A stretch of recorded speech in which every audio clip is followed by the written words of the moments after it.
Have you ever been scammed? Well, I have, and I'm a vendor who does pop up shows all over Florida. In my early days, I got scammed, and I'm going to share that story with you today.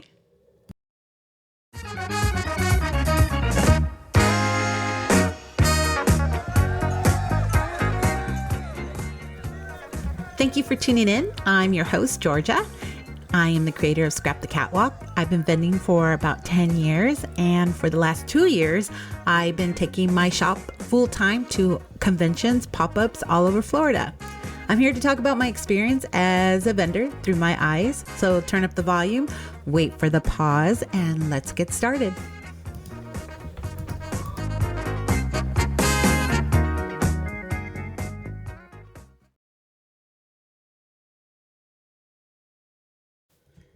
When I started out, I basically looked on Facebook events for upcoming shows. I started selling hair bows and floral headbands. I just came back from California and I was going to school full time and I needed a way to make money. I started making my t-shirt bags when I got tired of the hair bows. In 2014, Etsy was really popular. In fact, Etsy had a community that would set up shows all over the place. You can sign up as a host, and Etsy would send you all the promotional items for the event you created. If you don't know what Etsy is, it's an online company focused on handmade or vintage items and craft supplies by artists. But we all know that has changed in the last couple of years, but that's another story. I went to this Etsy show in Winter Park and it was bananas. The vendors were all set up in this cafeteria and it was packed. So the lady who set that show up was my future scammer. Let's call her Mabel. I started to meet her at other shows and a conversation started with her wanting to set up her own events. And that's exactly what she started to do. But she wanted to use the ladies who were vending to be part of a guild. She basically called it a guild, so it'd be more professional. So the goal was to pay a fee that was $10 a month for each vendor. And that monthly fee would secure us a spot and the funds would go into promotional materials to the events that she would set up for us. We would also pay a vendor fee for each show that was $35. And we would all get this beautiful little badge saying we were part of this guild. And so her way of promoting was printing flyers and posting on social media and buying those Facebook boosting ads. She didn't drive. So when she took the bus, she would leave the flyers. I would go to coffee shops and post flyers too, just trying to get the word out. At this time, another person came into the picture. Let's call her Bunny. So this person came into the mix because what we were told was to help Mabel. Now, Bunny honestly is a good person, and I truly believe she had no intentions to rob us in any way. I think she was just a really nice person and felt the need to help Mabel. Now, Bunny comes into the picture later, so let's put a pin in her involvement. Now, you have to understand, we all really liked each other. It was like a sisterhood, and I think we didn't ask her a lot of questions because we were all just excited to be part of something. We were all very new vendors. We were all mothers, and it was fun. We all even took our kids with us, so our kids were making friends with each other. But one of the biggest reasons why we looked up to Mabel was because of her success with the Etsy show she did in Winter Park. She had all these creative ideas and we were excited because during that time, there weren't a lot of shows. And Mabel always used that show to brag about her success, when to find out that she was just lucky. So Mabel started to set up these outdoor events. We would show up to the events she created and no one would show up. Okay, so the first show, we all just brushed it off. Then the second show, a little bit of a crowd. Then the third one, another failure. And these shows would happen in different areas of Orlando. Now, remember, we are all still paying a $35 vendor fee plus the monthly group fee. So at this point, a lot of us were not very happy. However, she had this great idea to start a monthly market. The ladies in the group were really excited about this idea.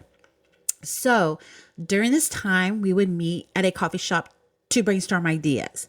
I was one of the ladies who would go into the meetings and I was highly involved, but Mabel was the true leader in all of this. So after like 5 shows, it was bad. The only person really making money was Mabel.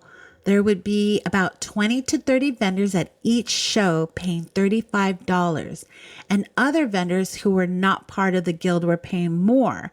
And if you were an MLM, you would be paying the most out of all of us. So this Mabel was racking up some heavy cash. So whether the shows were successful or not, she still was making money off of our vendor fees. When the ladies in the group started to question the markets, Mabel was not happy. We had a Facebook group, and in this Facebook group, Mabel started to come off a bit aggressive. The ladies were not responding well, so they started to ask a lot of questions about the failed shows. And we were just all taken back by her attitude because she was talking to us like we were kids and we didn't know what we were talking about.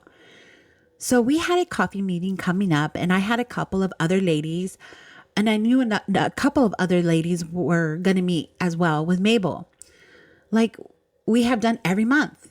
I was the one who brought up her responses on Facebook, and she sat there stone cold. I told her that she shouldn't come off so aggressive in the Facebook group. She started to cry, but no one was yelling at her. I felt like she was getting pushed into a corner. The other ladies were trying to make her understand that we are not here to attack her, but to help. We wanted to figure out how to make these events better. So we were gearing up to have this really big show with over 80 plus vendors in Orlando. She was collecting all the fees for the show. She charged different prices depending on your location in the venue. So you have vendors paying up to $80 to be there. The show ended up having 100 vendors. She got a lot of vendors because the ladies in the group were spreading the word. I know that I even had vendors there because of me, so I felt a bit shitty when it didn't go so well. When we were going into the show, Mabel was not talking to anybody. She definitely wasn't talking to me at this point. The event came, the doors opened, and we had about 100 people come through the door, and that was it. I knew that after the show, I was out. But when you think walking away was the solution, I get asked out to lunch by one of her best friends. And this is where shit hit the fan. So before the show happened, I had lunch with one of her best friends. Now, this wasn't random. We had a lot in common. She was a sewist like me. So while we were eating, we were discussing the happenings of what was going on. I told her that this was my last show and that it was time for me to move on. Then she dropped a bomb on me. She proceeds to tell me, you know, she is a registered sex offender. I was like, excuse me? Yeah, she was arrested for having relationships with a minor, a teenager, still a minor. And Mabel isn't her real name. Now, I was taken back by this. And when we were done eating, I went home and I jumped on my computer and I found the article where what she did. But I'm not going to go into those details. Just know that it was not good. Now, everything started to make sense to me at this point. She was arrested, went to jail, and now is on probation.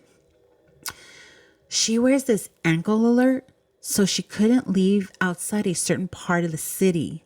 I never noticed the ankle bracelet, but she wore jeans even in the hottest weather. Now, I knew why she didn't want to do shows in other places outside of Orlando because she couldn't, because she didn't drive. But now I know why she didn't want to do them outside of Orlando, because she couldn't.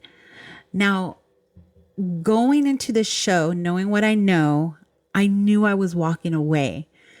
So after that last failed show with over 100 vendors, Mabel decides to close the Facebook group. So now here is when it gets crazy.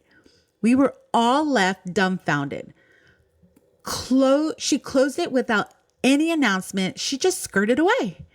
At this point, as far as I knew, she didn't know I knew about her crime, but she could have, and that's why she shut it down. But I was speculating. Then an instant message group chat starts up with one of her friends announcing that she doesn't know what's going on, but that Mabel is stepping away, and Mabel's friend, let's call her Lucy, is typing away on the instant messenger that she is there to answer any questions, but she really doesn't know what's going on. Well, all the vendors are like, "What is going on, Lucy?" Lucy said she didn't know. So Mabel did have this trunk show coming up, but she canceled it. So no show, no Mabel. Everyone is pissed, but not as pissed as I was. So I ended up finding Mabel's parole officer. I remember calling the police department, and within an hour, her parole officer called me. So I'm telling the parole officer that Mabel has been creating these shows and collecting funds. And I gave her all the details about all these shows that were failing. The parole officer starts to tell me that she's not allowed to be collecting funds or to be around kids. So you might be asking yourself, why did you call the police? I felt like I was robbed by her and I wanted my money back. I couldn't get a hold of her, so I called the police to find out what I needed to do to file a report.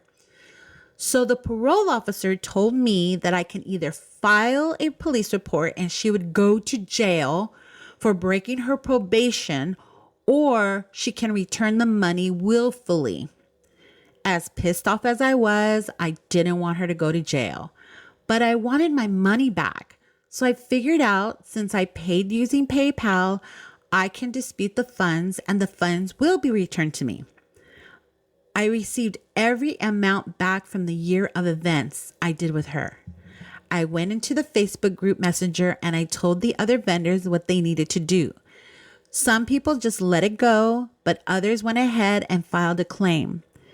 There were about 20 of us that filed a claim, but no one filed a police report, as far as I know. Now, here is when all the pieces started to come together for me. So she needed Bunny to pay for the venues and basically use Bunny's name to sign off on the properties Mabel was using to set up the events. Since Mabel wasn't allowed to create shows or receive money for services like this, she used Bunny. Mabel wasn't allowed to be on social media, but some vendors found that she had a blog and a YouTube channel that basically threatened anyone who crossed her path. So she practiced Wiccan, and a lot of people are like either good or bad with Wiccan. I don't think it's a bad thing, but on her blog, she basically was saying bad things will happen to anyone who betrayed her. That is how I read it. And some of the ladies actually were scared. Oh, I wasn't. She found out that some of the ladies found this blog and she deleted it. Now, I had another vendor who I became close to during all this madness, and I decided to just keep one eye on her. The other vendor found that her YouTube channel was still up and her blog was active. So we just kept a watchful eye from a distance. I didn't talk to any of the other ladies. I was just, her and I were just talking about how let's just protect each other right now because we just don't want to spread any gossip. I honestly don't know what had become of Mabel, but I haven't seen her once since this hot mess, and this was 9 years ago. If you're a new vendor out there, proceed with caution and don't sign up because you're just happy to get into a show. I know that I'm always suspicious when I see an event calling all vendors, but I always ask around and I stalk the event page. Now, every year new shows are created because it is a moneymaker. I understand when conventions are high in price, but when you have a small pop-up, then I tend to question those. I do question the big conventions as well, but not as much as the smaller ones. If you see me at a small market, it's because the market has been out for a while or I know the organizer.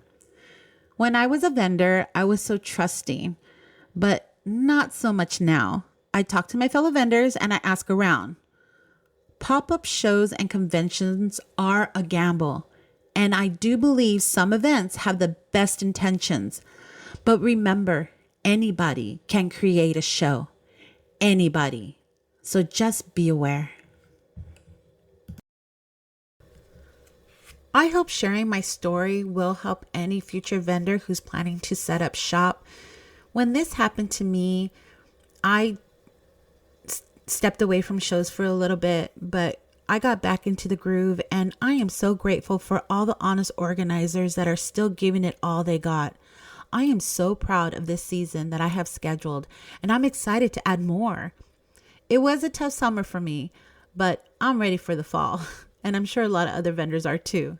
So go out and support your local artists. I know I love the customers who seek me out at my regular shows, and I love seeing my fellow vendors as well. I am still very grateful for all the organizers who help the artists out by making some of the best shows to attend.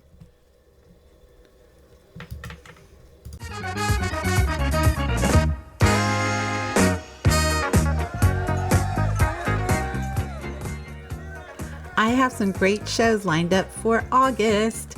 Come out and see me at the Oviedo Brewery Night Market at the Oviedo Mall on August 8th. And on August 20th, I will be in St. Pete at the Sunday Market. If you want to come and see me and you have any questions about vending, just come on by. Just remember, small donations are a great way to keep this podcast growing. So just buy me a coffee.